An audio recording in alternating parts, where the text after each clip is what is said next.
2 августа для православных христиан разных стран наступил Великий день. Это традиционный народный праздник в день памяти пророка Ильи. Сегодня в Камрадском кафедральном соборе прошла божественная литургия. В храм пришли много прихожан для того, чтобы осветить фрукты и подать милостыню. Протоиерей Василий рассказал о символе празднования Дня Ильи. Сегодня Святая Православная Церковь празднует величайшего пророка Божьего Ильи. Этот пророк был ветхозаветный, который отличался прежде всего своей верой, которые в Ветхом Завете верили в то, что родится Иисус Христос, Сын Божий, который придет в мир и который спасет каждого из нас человека. Святой пророк Илья, мы знаем, как из Ветхого Завета, ему молились о ниспослании дождя, как и на сегодняшний день каждый из нас обращается к нему для того, чтобы через пророка Илью Господь ниспослал нам дождик.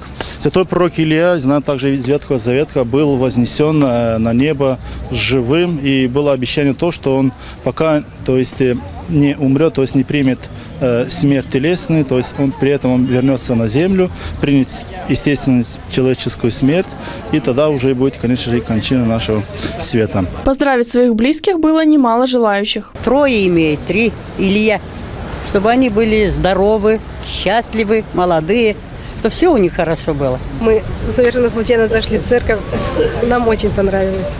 Этот праздник у меня как внук Илья. Конечно, праздную вокруг семьи, с родственниками, с мамой, папой, с Илюшкой. В такой день я иду в церковь. И за его здоровье читаю там фрукты, сладости, там печенье, конфеты. Чтобы Бог дал ему здоровье, счастье, чтобы слушался родителей. И бабушку, чтобы не забыл слушаться. Илья мой брат есть, я его поздравляю с Днем Ангела. Желаю ему здоровья крепкого. Счастье у него есть. Терпение, благополучие, всего самого хорошего. Это великий праздник, который празднует весь советский народ.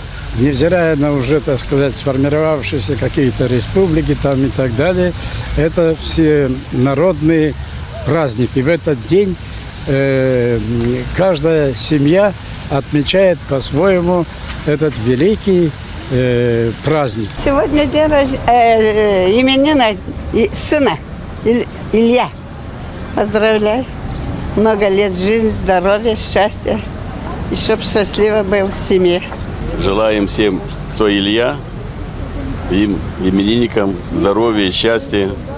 Остальное они все купят. Всех людей, которые носят имя святого пророка Божьего Ильи, поздравляем с Днем Ангела, желаем самое главное благополучия в жизни, счастья и естественно, чтобы пророк Илья был именно образцом для них по их вере, чтобы они также обращались к Богу и брали пример у святого пророка Божьего Ильи и, самое главное, достигли Царства Небесного. С праздником. Телекомпания АТВ присоединяется к поздравлениям и желает всем именинникам, чтобы ангел-хранитель всегда находился за спиной, оберегая их от всех бед.